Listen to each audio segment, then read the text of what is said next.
Promise Nine. 언제든지 and I hit me up, hit me up now. My song delight.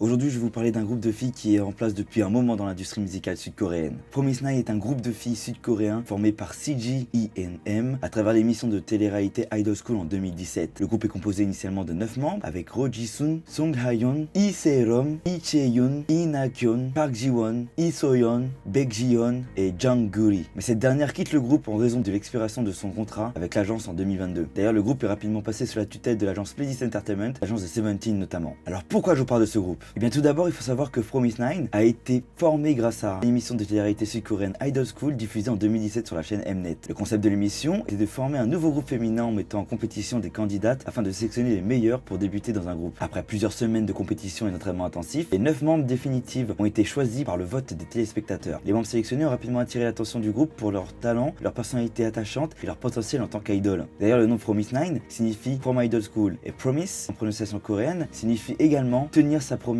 aux fans d'être le meilleur girl group. Et le chiffre 9 fait référence aux 9 membres du groupe. Promise Nine a fait ses débuts officiels le 24 janvier 2018 avec leur premier mini-album To Earth et leur chanson titre To Earth. Le groupe a commencé à se faire connaître pour son concept de jeune fille fraîche et pétillante avec des chansons pop légères et dynamiques. Le groupe a poursuivi sa lancée en sortant son deuxième mini-album Today en juin 2018, suivi de plusieurs autres albums, notamment Promise Nine et Fun Factory. Leur chanson Love Bomb, sortie en 2018, a marqué un tournant pour Promise Nine en tant que hit populaire avec une chorégraphie mémorable et un concept coloré qui a captivé de nouveaux fans. Durant la même année, Jang Guri participe à la célèbre émission de survie sud-coréenne Produce 48 et finira à la 25e place lors de la troisième élimination de l'émission. En 2019, Pledis Entertainment a commencé à gérer Promise Nine. La même année, Jang Guri fait ses débuts en solo dans le web drama Compulsory Dating Education. Et Promise Nine sort son premier album single Fun Factory avec la chanson principale Fun. L'album atteint la 2e place du Gaon Album Chart, ce qui est un nouveau record pour le groupe. Le groupe a continué à publier des titres dont le single Feel Good en 2020 qui a renforcé leur identité de groupe avec des concepts joyeux et positifs tout en améliorant leur cohésion vocale et visuelle. 2021 sera une année charnière pour Promise Nine. Leur single We Go, issu de l'album Nine Way Ticket, permet au groupe de gagner encore plus de popularité avec une ambiance estivale et légère. Leur son distinctif, accompagné d'une chorégraphie créative, a conquis un large public. Le groupe a ensuite sorti le single Talk and Talk qui leur a permis de décrocher leur tout premier trophée dans une émission musicale, marquant une étape clé dans leur carrière. Et la même année, Pledis est devenu officiellement le label du groupe après l'acquisition par Hybe Label. Ce changement a renforcé la présence de Promise Nine dans l'industrie et leur a offert davantage de visibilité. En 2022, Promise Nine a fait son retour avec l'album Midnight Guest et la chanson titre DM qui a reçu un accueil chaleureux du public. La chanson a montré une maturité artistique dans leur son et leur image, avec des éléments pop mélodieux qui ont souligné leur croissance en tant qu'artistes. La même année, Jang Guri quitte le groupe à la suite de l'expiration de son contrat et Se-rom et So-yeon prennent une pause à cause de soucis de santé. Mais le groupe revient plus fort que jamais en 2023 avec leur premier album studio intitulé Unlock My World qui est un succès pour elle et participe même à la bande originale du webtoon de Naver intitulé Opération True Love avec le single Love Me Back. En 2024, Promise Nine revient avec son 5e album Supersonic qui est un succès fulgurant pour le groupe dans la chanson titre et l'album a atteint la 2e place du Circle Chart en Corée du Sud. C'est incroyable. Globalement, Promise Nine est reconnu pour sa capacité à combiner des concepts frais et des mélodies accrocheuses avec des performances scéniques engageantes. Leur style musical évolue tout en restant fidèle à un son pop lumineux, faisant d'eux un groupe apprécié pour leur énergie et leur charme. Personnellement, je suis certain que le groupe continuera d'évoluer dans l'industrie